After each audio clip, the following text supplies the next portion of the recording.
Well, in the world of unscripted videos, this is going to be one of the most unscripted. I have got to get you all caught up on everything that's going on. Pardon me. That's a shame. That's empty. If you will remember, and in fact, in case you don't remember, I'm going to put a little link in this video, one of the little boxes. I think it goes right up here somewhere. I don't remember. Hi, David. Hi. How are you? A couple of weeks ago, I did a video in which I displayed and showed off a skunk's head that we got. It's actually been more than a couple of weeks ago. It's about the end of April. So, fast forward to nearly a month later, the skunk, I shot it in the head. I'm a good shot. I'm an effective shot. I blew his brains completely up and they couldn't do a rabies test on it, so they didn't get any results back. So, move forward from that to about 5 days ago, on a Sunday afternoon, we had a kitten that was acting a little bit strange, a little calico kitten, a cutie, but it was acting a little bit strange even for a kitten. And I decided to cage it up that evening. The next morning, that kitten was dead, deceased post-mortem. We sent it off, and sure enough, it had rabies. Pretty much basic story. So now we are dealing with that around here, trying to figure out what all's going on. It's been a bad deal. I'm trying to keep a good sense of humor about it, but it has been a bad deal. You know, Sarah is still dealing with everything, and she dearly loves all the kittens, and there were still about 7 or 8 kittens left, and we had to have them all put down because there's no way to test them and there's no way to treat them. And since one had been, and possibly one before that died for no reason, we had to do what we had to do. Of course, it broke her heart. Not surprising, and of course I'm the bad guy for it, but it's my daughter. I'm going to do what I have to do to protect her and take care of her.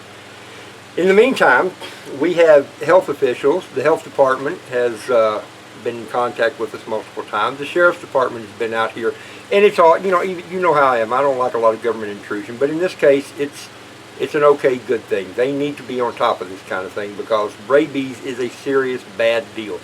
Right now we're trying to figure out who all should probably go get a round of shots.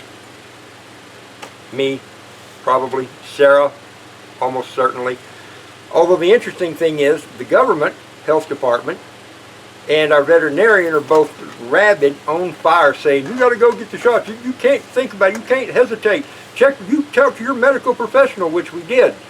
We talked to our doctor today, and she said, told me about it. We told her about it. She says, I think you're probably okay. And we think we're probably okay too. Now who do we believe? Because if we get any kind of headache or anything else at all, we're going to worry about it. Now, guess what? The shots are not as bad as they used to be. Used to, it was a series of about 20 or 30 shots right in the old the tank down there, right in the stomach.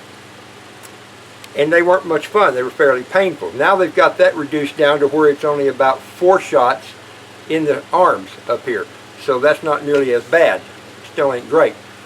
You still get the first shot, which is the globulin shot that goes to work immediately counteracting any rabies influence that might be there. They're not cheap though. Now I'm not asking for money or anything. In fact, oh man, see, I wanted to do a video about that whole thing and talk about that a little bit. I'm going to do an accounting.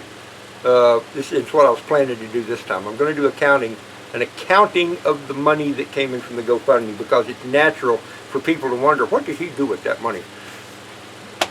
Yeah, I've taken care of that money. We'll talk about that. But anyway, the shot series per person is anywhere between $3,000 and $4,000. Good grief, who would have known?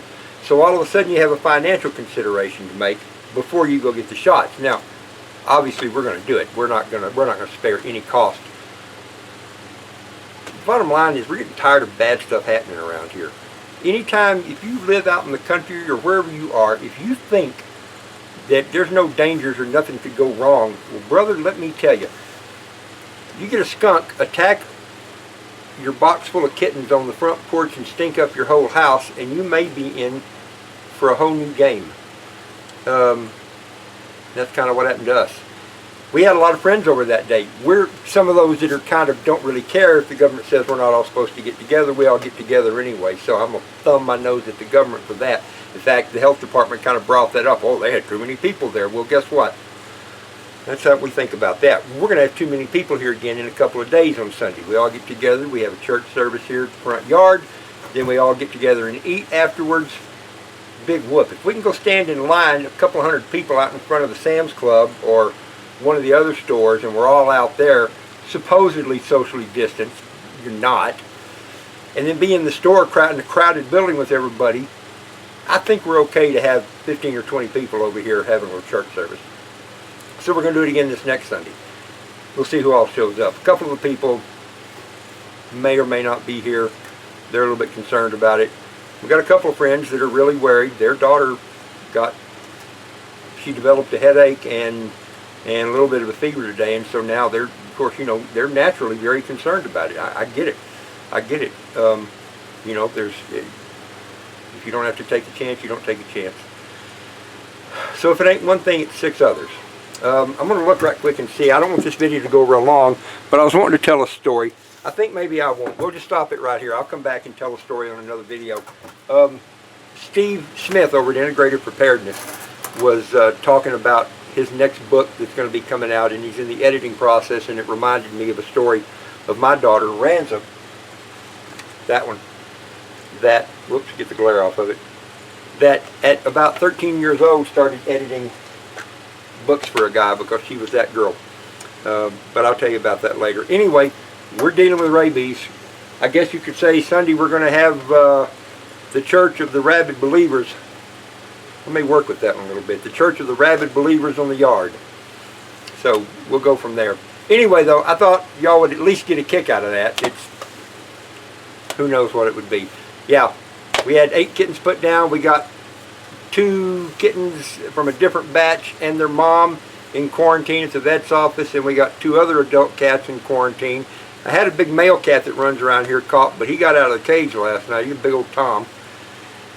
And we got to figure out how we're going to quarantine our dogs. And not even so much that we're worried about, well, see, there may be a whole video to talk about what to do if you get hit by rabies. We'll see about that. But for right now, David, what do you think? We call that good? Come here, David. David's a friend of ours. He's one of the rabid believers. Come here, bud. Step up on the bucket. Stand up there. Can you see everybody? Say hi. Hi. All right, that's David.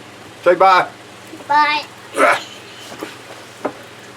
Anyway, that's what's going on. And, you know, I'm going to leave you with something right here. I still get, we've had plenty of bad stuff happen, as y'all know. And I get to feeling bad about it every now and then. And this thing happens, and it's like, oh my gosh, what next? What next? But my homeboy, Oscar Rods, out in California, who still hadn't done a video,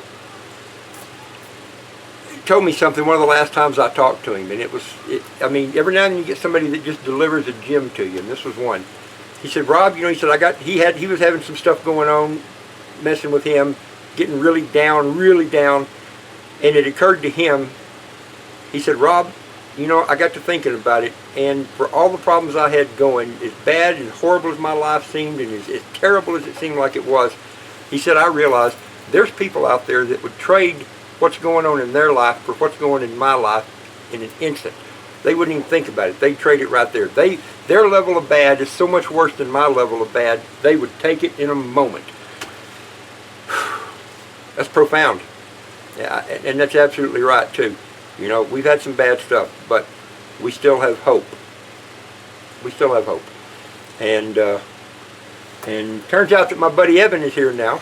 Evan is kind of going to be our group leader for, telling my audience here that we're going to have the Church of the Rabid Believers. I knew you'd like that. I knew you'd appreciate that. Come over and wave and say hi. I refuse to be your group leader, though. I don't know about that. You, brother, you may get elected. That's Evan. Hi, Evan. Hey, all. So anyway, that's it. Of course, big surprise. It went a little bit longer than I wanted it to, but I just wanted to give y'all an update of what's going on. Try to keep hope up.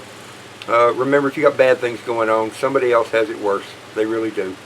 I have to remind myself of that all the time. But that's it. Anyway, cheers, y'all. Keep the faith.